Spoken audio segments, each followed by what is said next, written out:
This is Eli Barczewski reading Losing Control by Eli Barczewski, and this is being recorded by Caroline Ray. I wake up and stretch. Slowly, I bring myself up to my feet. Standing up, I look around. I grab my usual attire and change in a casual pace. This is what I'm used to. It's the same. It has been for quite a while now. After I'm dressed, I walk to a bathroom and go through my morning routine. Nothing is different. After everything, I end it with a smile so I can check my teeth and start picking in between at anything that I may have missed, like a final precaution, and take my leave. It's now time to start my day. I walk through the streets. I look at the people that pass me by. Men in suits, women in dresses, teenagers, a few with backpacks on, traveling together in packs, and the occasional tourist desperately lost and confused in the ruckus. I keep my pace. It's the same, but it's also different. Yes, there are people, but the people change. The expressions are different. The styles are unique. I soon reach my first destination. It's a little cafe that sticks out in the sense that it has a more earthly feel to it. It has a fenced-in patio with tables and umbrellas on them to keep out the sun, yet simple, chic chairs surrounding the rounded table, and a few decorative pieces placed strategically around. There are a few potted plants scattered about as well. I would like to assume that they're real, but I've never really gone up to them and taken a close look to truly get rid of any doubts. I walk in the front door to the counter and am greeted by a young lady, hair in a ponytail, sporting a green and brown uniform. I place my order and walk into the main dining room towards a table near the corner. I was a little shocked as I didn't see my friend sitting there like she usually does. I glance out the window to the patio section and I see her waving. So I redirect myself and head towards her. The air out here is different. It's fresh, not artificially either, so it brings me to believe that the plants scattered about must be real. I arrive at her table and take my place sitting across from her. This is a routine we both share. We meet here about twice a week for coffee and to update each other on our lives. I tell her about my work, as well as a few other things that are on my mind, and she tells me what has happened with our other friends, both old and new. I haven't had a chance to see a lot of people for quite some time, so she's my outlet back into that old life, I suppose. My coffee is brought out to me, but I pay little mind to it as I listen to her stories. Today, instead of the usual chatter, she's telling me of a man she's been seeing, and she's thinking of getting engaged. The catch? She wants to be the one that proposes. At first, I'm not really sure what to think. It's not every day that it's the woman that proposes, but it's not like it's something that's unheard of. I continue to listen. I try my best to understand her situation so as to offer some form of advice. I'm finding myself having a difficult time at it. That's when it occurs to me that I actually don't know much about this man. Yes, I've heard of him, but I never really had a chance to get any details other than he works a desk job for a very important company. So I ask her to tell me more about him. She happily obliges. Where to start? Well, we met through a mutual friend, Karen. You remember her from that whole Christmas fiasco 2 years ago? Well, Karen and I ended up getting really close after the whole thing, and she thought that I would get along well with him. So I said okay, and we met up for dinner and a movie. He was so sweet. A little awkward at first, but he warmed up pretty quickly. I remember he had this little tuft of hair that stuck out, and it drove me absolutely crazy. I tried to pat it down for him, but no matter what we did, it stuck up. I smile. She's always been a little OCD when it comes to little things like that. It brings back other fond memories.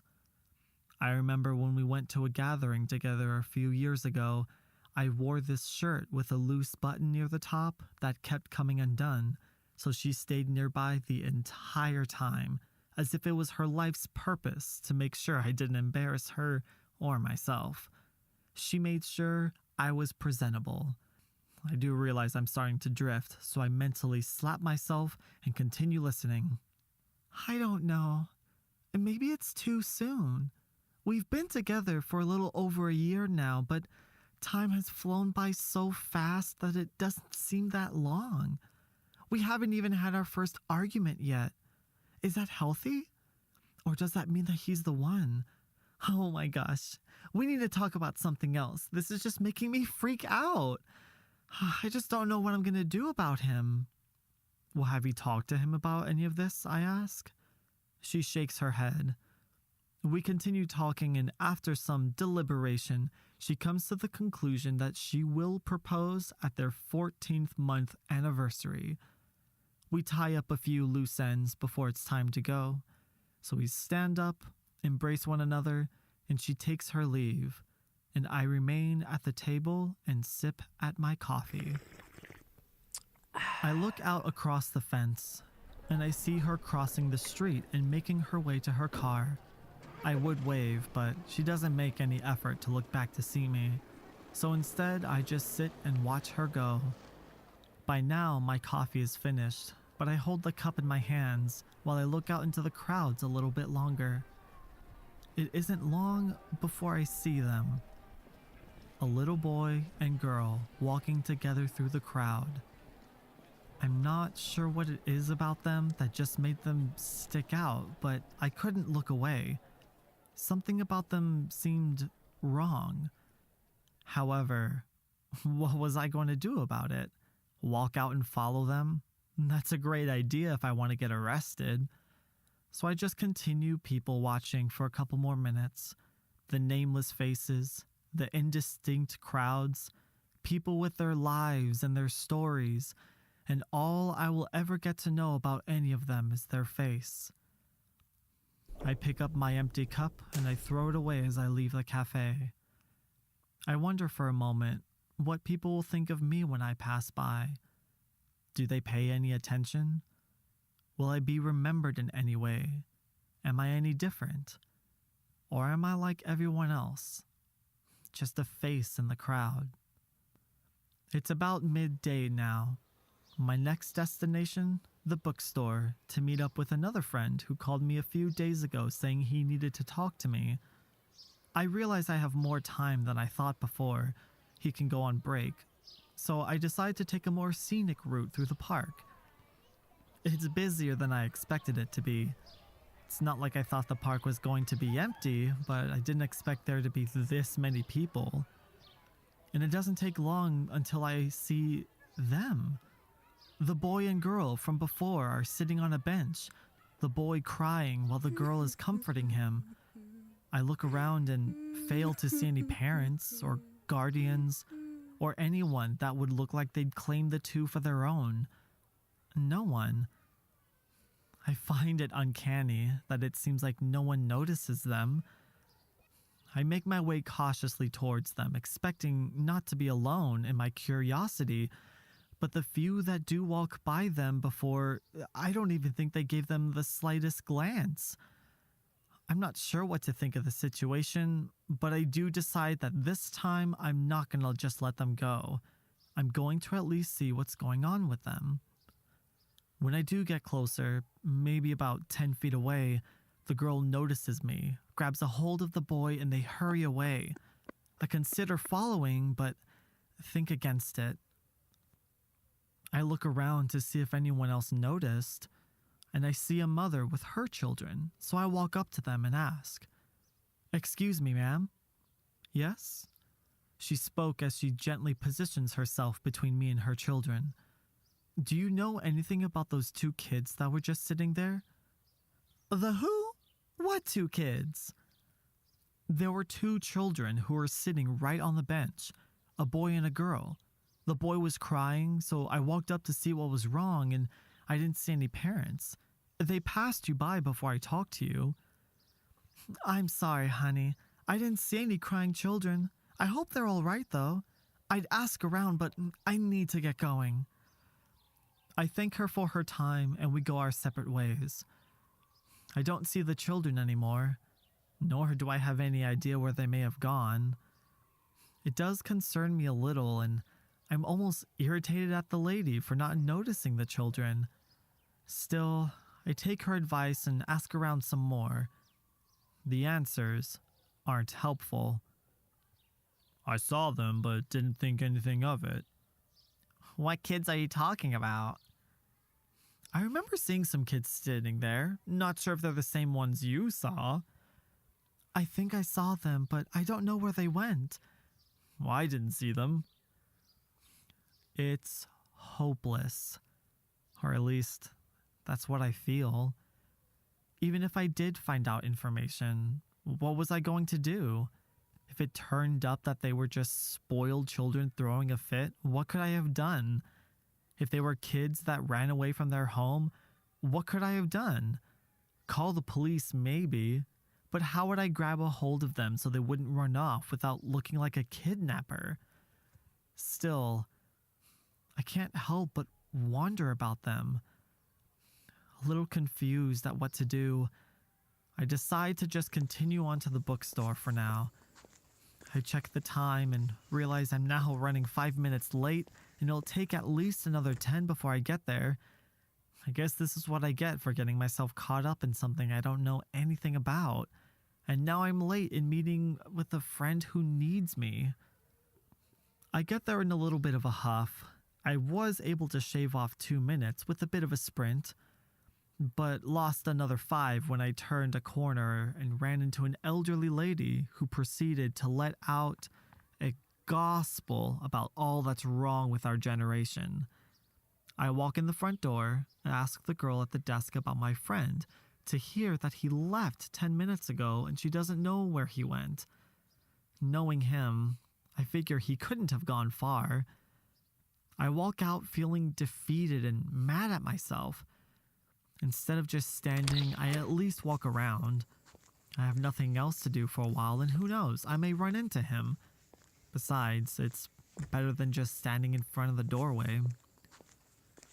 After another 10 or 20 minutes, all I have accomplished is getting in some more cardio than originally expected from today, and further frustration as my thoughts went back to those kids. I'm not sure what it is about them, but something just doesn't seem right. And the fact that I don't know all the facts is driving me insane. I've probably seen kids crying before with no parents around. What makes this instance so different? I couldn't think of a logical answer.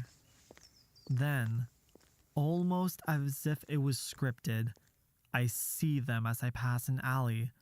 They're walking in the opposite direction so they don't see me. A part of me tells me I should leave them be. It says that it's not worth it. It says I should turn around and continue looking for my friend. It makes sense, everything that it says. I'm not sure what impulse made me follow them, but I did. I turn into the alley and call out to them. The girl turns around and hugs the boy tightly. They look afraid. A look of fear and desperation, like something I've never thought possible on the innocent face of a child. I tell them I'm not here to hurt them and that I want to help. This seems to do little to no reassurance. They take a few more steps back. They're about halfway through the alley and I'm a quarter of the way from them. I'm trying to keep my voice calm yet loud enough so they can hear me. Again, I say I don't want to hurt them. I tell them how I saw them in the park earlier and I wanted to make sure that they're okay since the boy was crying at the time. We don't need your help, the girl says defiantly, her voice filled with anger, fear, and innocence. Just leave us alone. I'm about to say something when I hear someone yell, "Over here, I see them." I turn around and see a woman that is quickly accompanied by a man. The words I'd use to describe them would be stereotypical. They were like something out of a movie. The woman was simply menacing and broken. The man full of pride and disgust. They don't even seem to notice me as they start running towards the children. The girl screams, grabs the boy and runs. I yell at everyone to stop, but it's as if I'm the least important thing in the world to everyone. So instead, I run after the children as well. There's a fence at the other end of the alley. Conveniently, there's a hole in the corner that's big enough for the children to squeeze through. The girl is pushing the boy to the other side and I stop a few feet away from them, tell them to keep going. I turn around just in time to narrowly miss a blow from the man. The woman hadn't caught up to us yet, so I engaged in a scuffle with the man. It quickly becomes evident that I can do nothing against him, aside from just distracting him long enough for the children to get away. He lifts me up and throws me against the wall. By then, the woman has caught up, screaming so loudly it makes me think of a wraith. The couple starts making their way over the fence. I think to myself that I need to get moving too, but my head is throbbing, and I can't gather the strength, so instead I see their blurs finally make it over and disappear into the crowd of blurs that make up the general public outside of this alley. The next few minutes felt like hours. I tried to stand up and climb over the fence, but found myself too uncoordinated and starting to draw some much unwanted attention. So I turned around and made my way out of the alley. I expected people to be coming up to me, asking why I had a little bit of blood now running down next to my ear, asking about the children and the couple, but instead, I got nothing. I stood there as crowds of people walked by as if nothing had happened. I didn't know what to think about it at that point. It all seemed so unreal. Why was no one caring? Was I going insane? Was I starting to see things? Sure, I've made some mistakes in my life, some more extreme than others, but surely I haven't done anything so wrong it's caused me to start seeing things. Yet the most frustrating part was that there was nothing I could do.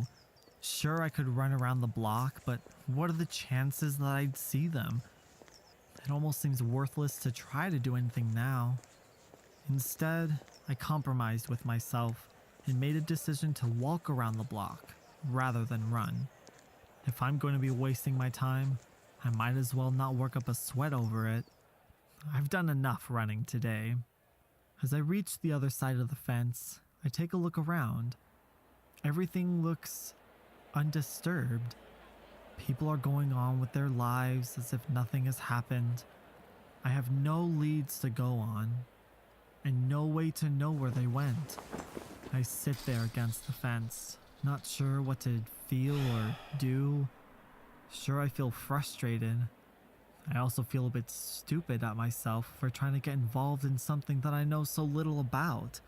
What if I had gotten shot or stabbed? Was I really willing to die for two kids I had never met? But that's when I heard it. I heard that scream. So innocent, yet so full of pain.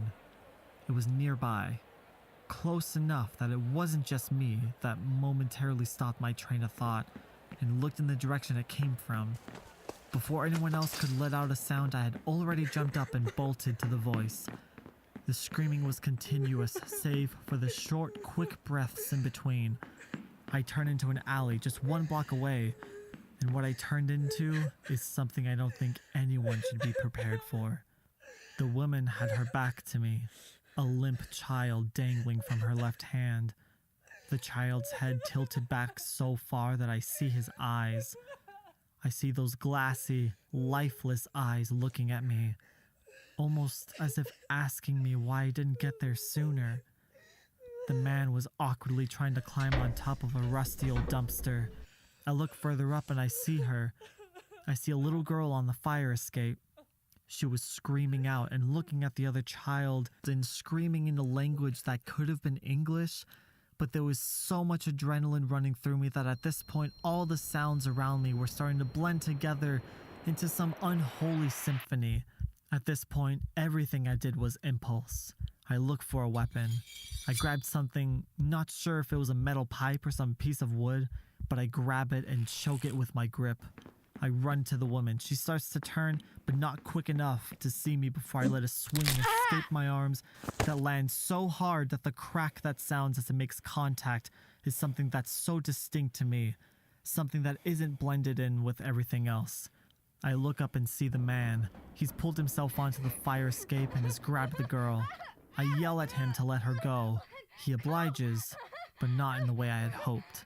The girl, continuing to scream, having done so much screaming and crying just in this one day, had done so much running, falls, and in an instant she hits the ground and is silent. Time didn't slow down for her. There was no time to think back upon life, upon possibilities, about the few moments of true happiness in life. No time was given. Instead, she lies there now. She looks just like the boy and the woman, almost as if sleeping, but the faces give it away. The faces tell us of the fear and the pain. The man leaps over the railing and lands in such a smooth way as if he wasn't even phased at the height that he jumped from, and charges me. I adjust the grip on my weapon and I brace myself for the inevitable contact. He jumps to tackle me. I close my eyes and put every bit of me into one more strike.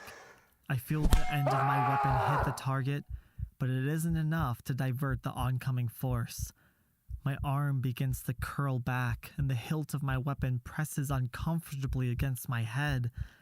Then the body of the man hits my body and knocks me down, and I black out. I come to, opening my eyes. At first, I'm confused that everything is tinted red. For whatever reason, when I close my right eye, everything looks the way it should. I see the wall of the alley and the head of a man. He's not moving. I try to move my arms. Nothing. I try to move my legs. They move a little, but there's no strength in them to move in any significant way. I turn my head so that I'm looking straight up and I continue trying to move my body. Nothing works, so I begin to panic. I try for another minute or so and the panic seems to leave almost as quickly as it came. I'm not sure if it's because I'm too tired or I just don't care. I do know that when the police come, they will find 5 dead people. 4 of us will make sense. 4 of us will have some reason, some explanation. I, however, will just be that unlucky face in the crowd who got dragged into something out of control.